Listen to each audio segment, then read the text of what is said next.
Mudik, sesuatu yang ditunggu-tunggu oleh setiap perantau. Mungkin tahun ini tidak bisa dilakukan karena dilarang. Sebenarnya mudik bisa dilakukan kapan saja, namun biasanya mudik menunggu momen-momen yang tepat. Biasanya menjelang Lebaran dan hari-hari besar lainnya. Belajar dari kejadian di beberapa negara tentang merebaknya kembali COVID-19, maka pemerintah untuk tahun ini melarang mudik. Ini memang dilematis.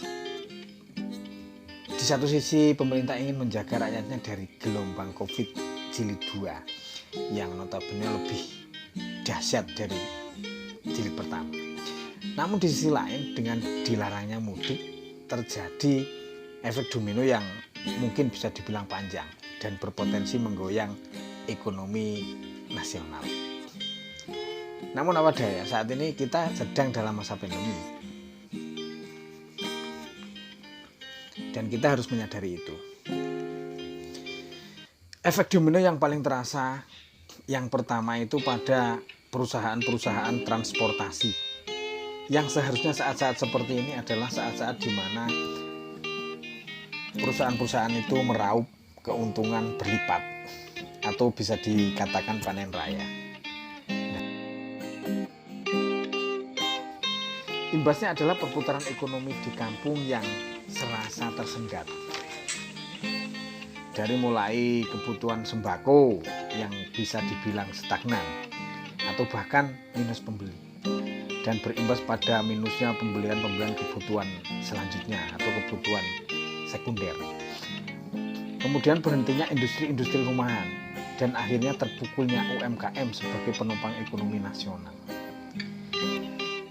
Sebagai pelaku UMKM, kita hanya berharap stimulus ekonomi yang diberikan pemerintah berupa berbagai bantuan dapat tetap menggerakkan roda ekonomi, baik itu ekonomi pedesaan maupun ekonomi yang lainnya.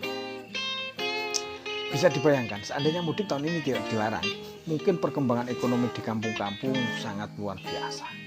Karena tahun yang lalu kita sudah dilarang mudik, sehingga mungkin antusiasme tahun ini itu bisa sangat besar.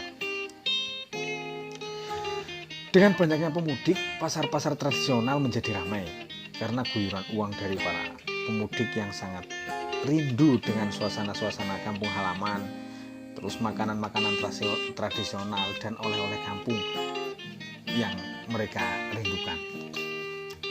Dan berimbas pada naiknya berbagai transaksi-transaksi kecil, dari mulai oleh-oleh, dari mulai souvenir dan lain-lain. Dan kemudian efek selanjutnya itu bisa mendongkrak UMKM karena permintaan barang yang banyak dari para pemudik. Kemudian UMKM pun menjadi bergairah. Meningkatnya produksi barang-barang membuat naiknya jam kerja bagi pekerja-pekerja industri rumahan. Semua berjalan dan saling terkait satu sama lainnya. Satu saja rantai terputus maka akan berimbas pada yang lainnya. Namun itulah hidup. Angan-angan tak akan pernah sesuai dengan kenyataan. Budaya mudik sangat membantu perekonomian nasional. Namun apa daya, situasi dan kondisi memang sangat tidak memungkinkan. Ekonomi memang pilot utama kehidupan. Namun ada yang lebih utama lagi, yaitu kesehatan. Setiap orang mempunyai hak untuk memilih mana yang lebih penting untuk dirinya. Dan dalam hal ini saya tidak mempunyai hak untuk berkomentar tentang mudik ini. Terima kasih, saya Samudin, sampai jumpa.